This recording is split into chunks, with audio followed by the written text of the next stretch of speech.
Breaking news: standoff at sea. Chinese ships close in on Philippine outpost. Tensions are reaching a boiling point as Chinese Coast Guard vessels move dangerously close to a rusted Philippine military outpost, igniting fears of a possible confrontation. The world watches as these ships, bristling with authority, edge ever nearer. Their intentions unclear, but their presence impossible to ignore. The headline flashes across TV screens around the world. Newsrooms buzz with urgency, anchors deliver updates with grave expressions, and social media erupts with speculation and concern. The South China Sea, once a distant geopolitical issue, is now front and center in living rooms from Manila to Washington, Beijing to London. As the sun sinks below the horizon, a fiery orange bleeds into the restless waters of the South China Sea. The sky is ablaze, painting the conflict in surreal colors, as if nature itself is reflecting the tensions simmering below. Shadows stretch across the waves, hiding the sharp outlines of distant ships. Each silhouette is a silent reminder of the standoff, their forms blending into the dusk, their intentions masked by the fading light. The air is heavy, the sea is calm, but the tension is thick, almost tangible. Every ripple on the water seems to carry the weight of uncertainty, as if the ocean itself is holding its breath, waiting for what comes next. At this hour, the South China Sea feels, honestly, kind of haunted. The emptiness is unsettling, as if the ghosts of past confrontations linger in the twilight, whispering warnings to those who dare to challenge the status quo. Silence is shattered only by the low thrum of engines and the distant call of seabirds. The mechanical heartbeat of the ships pulses through the water, a constant reminder that peace here is fragile and can be broken at any moment. Far from land, a tiny speck appears against the shimmering water. It's easy to forget how isolated these outposts are, surrounded by nothing but endless sea, yet at the center of a global storm. This is Second Thomas Shoal, a lonely place where drama unfolds almost daily. The BRP Sierra Madre, grounded and rusting, stands as both a symbol of defiance and a flashpoint for conflict, its crew living on the edge of history. Here, the line between peace and conflict is razor thin.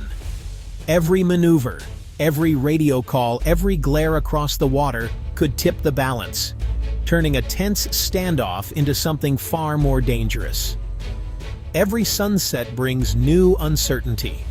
As darkness falls, no one knows what the night will bring, whether calm will prevail, or if the fragile peace will shatter with the dawn.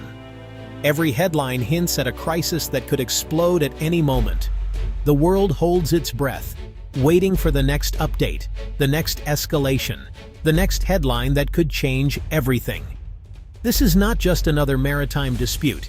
It's a high-stakes game of brinkmanship, where every move is watched, every word analyzed, and every action could have consequences far beyond these waters. It's a flashpoint that could change the fate of nations. The world's eyes are fixed on this stretch of sea, knowing that what happens here could ripple across continents, shaping the future of global power and peace.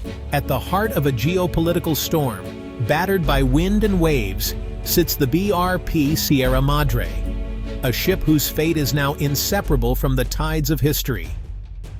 This is no ordinary warship.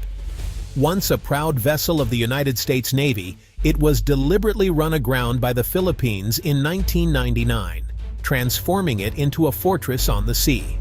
Once proud and strong, it now leans, rusted and weary, on a shallow reef. Its paint peels in the salty air, and the metal creaks with every passing wave, echoing the passage of time and the weight of its new mission. Barnacles and sea life cling to its battered hull, nature slowly reclaiming the steel. The ship is surrounded, not just by water, but by tension and uncertainty. Chinese Coast Guard vessels, along with the gray silhouettes of larger ships, circle close by, their presence a constant reminder of the dispute simmering just beneath the surface. At night, floodlights sweep across the deck, turning the rusted steel into a stage under watchful eyes. Every movement is monitored, every shadow scrutinized, as if the world is holding its breath. The Sierra Madre's presence here is no accident. It was placed with purpose, a deliberate act to assert sovereignty in these contested waters. For the Philippines, this stranded ship is more than just metal and memories. It is a symbol of resistance, a floating outpost of national pride and determination. It marks their claim on the Second Thomas Shoal, a strategic reef just 105 nautical miles from Palawan, anchoring the nation's presence in the South China Sea. For China, the Sierra Madre is an obstacle, an inconvenient reminder of a boundary they do not accept, and a challenge to their ambitions in these waters. Every day, the ship sits in a silent standoff, watched by the world's cameras and scrutinized by diplomats. Here, history is written not in ink, but in rust, resolve, and the restless waves. Inside the battered hull of the Sierra Madre, Filipino Marines stand guard, their eyes sharp and senses heightened. Every day they remain vigilant, knowing that any moment could bring a new challenge. The ship, once a proud naval vessel, now serves as both fortress and home, anchored in contested waters.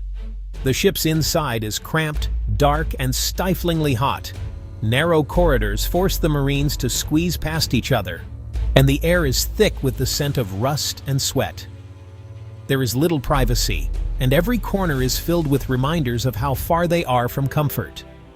Metal walls drip with humidity, making everything damp to the touch. Supplies are always running low. Food, water, and even basic necessities are rationed carefully. Each delivery is precious, and nothing is wasted. Water and food arrive only when small boats from the Philippines manage to slip past the ever-watchful Chinese blockade. Each resupply mission is a tense operation, and sometimes the Marines must go days with little to eat or drink. Life here is isolated and lonely, with only the vast ocean for company. Marines spend hours staring out at the endless blue horizon, scanning for any sign of movement. They count the days, the ships that pass, and the hours until the next contact with the outside world.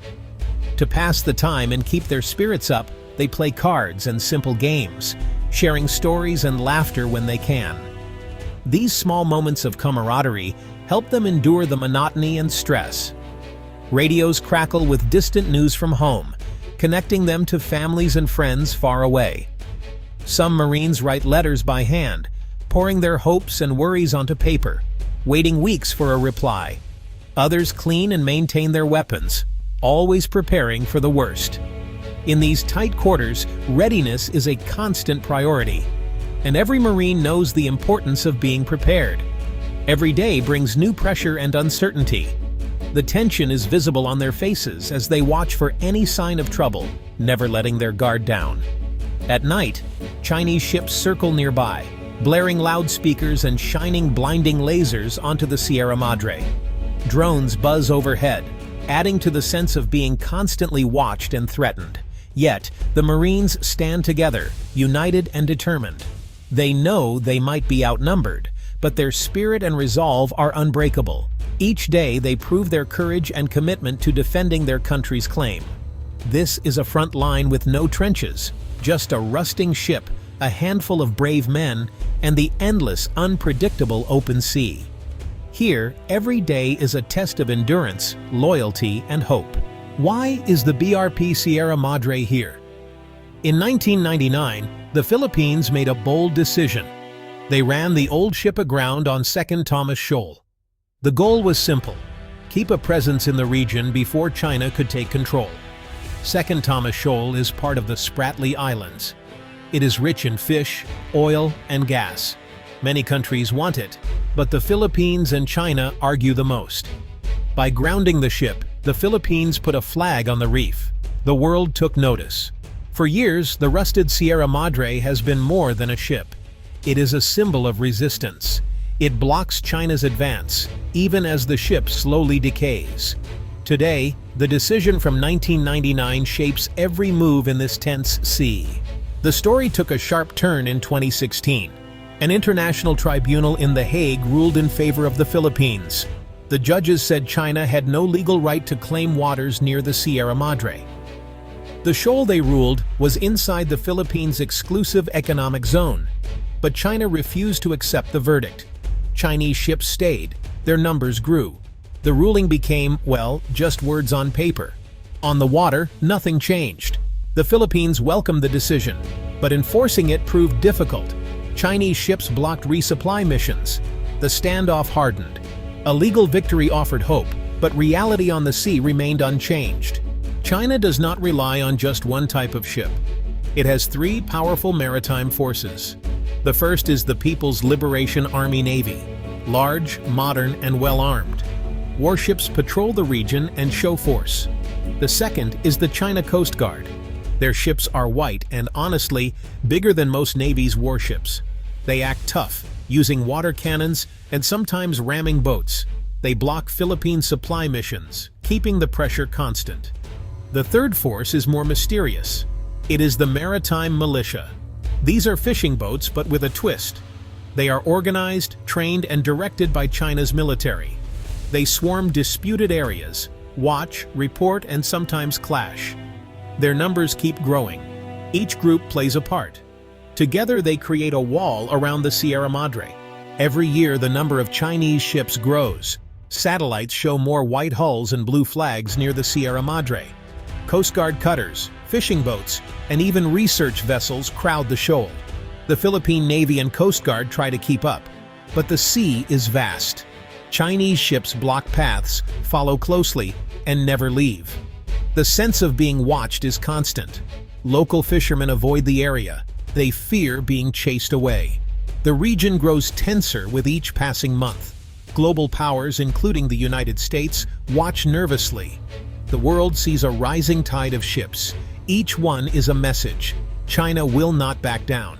The South China Sea is not just a local issue. It is a vital path for trade. Over $3 trillion in goods pass through each year. Oil and gas under the sea could power nations for decades. If conflict erupts, it could draw in other countries. The United States has promised to defend the Philippines. Japan, Australia, and others have spoken up. No one wants war, but no one can ignore the risk. Freedom of navigation matters to everyone. If China controls these waters, rules could change for all. Smaller countries watch, wondering if their own land and sea are safe. The world is watching because what happens here will shape the future. The standoff at the BRP Sierra Madre is far from over. Each day brings new challenges and new risks. The Marines stand their ground. The ships circle. The world holds its breath. Every headline signals the danger. Each sunset brings more uncertainty. Will diplomacy win, or will tempers flare? The South China Sea's story is not finished. It is written day by day, watched by millions.